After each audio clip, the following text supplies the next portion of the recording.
Assalamualaikum warahmatullahi wabarakatuh. Saya Anton Sudarwo dari Lokal 5 LBIA. Saya di sini akan menjelaskan peta konsep yang berjudul tugas dan peran kepala sekolah dalam manajemen dan kurikulum. Adapun peta konsep ini dari tugas mata kuliah yaitu manajemen kurikulum dan program pendidikan yang diampu oleh dosen Mukhtar SAG MPD. Baiklah, di sini saya akan menjelaskan tugas dan peran kepala sekolah dalam manajemen kurikulum, yaitu terdapat daripada berdasarkan Peraturan Menteri Pendidikan Nasional Nomor 13 Tahun 2007 tentang Standar Kepala Sekolah atau Madrasah, yang mana tugas dan peran kepala sekolah adalah kompetensi kepribadian, manajerial, kewirausahaan, supervisi, dan kompetensi sosial. Adapun tugas dan peran kepala sekolah dalam manajemen dan kurikulum itu terdapat daripada 4 poin.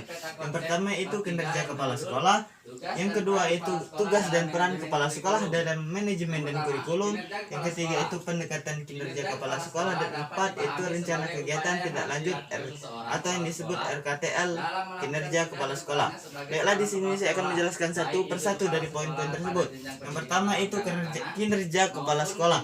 Kinerja kepala sekolah dapat dipahami sebagai upaya yang harus dilakukan seseorang kepala sekolah dalam melakukan tugas dan perannya sebagai kepala sekolah.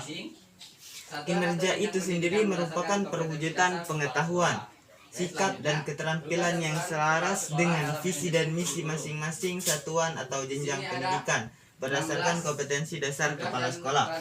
Yang kedua yaitu tugas dan peran kepala sekolah dalam manajemen kurikulum.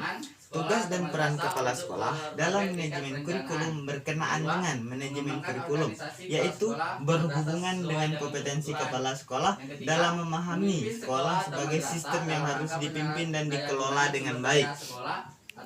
Selain itu, kepala sekolah juga harus mampu memahami bahwa dirinya harus mampu menunjukkan upaya dalam meningkatkan output sekolah.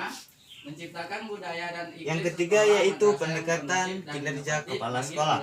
Pendekatan menilai kinerja dan dapat dilakukan dengan pendekatan ekspositorik. Adapun pendekatan yang bisa dikembangkan daripada pendekatan kinerja kepala sekolah yaitu satu, pendekatan berdasarkan perencanaan program kerja kepala sekolah.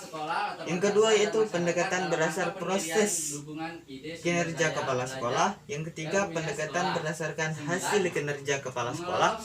Dan yang keempat itu pendekatan dampak dari hasil kinerja kepala sekolah. Adapun poin yang terakhir yaitu rencana kegiatan tindak lanjut atau RKTL kinerja kepala sekolah.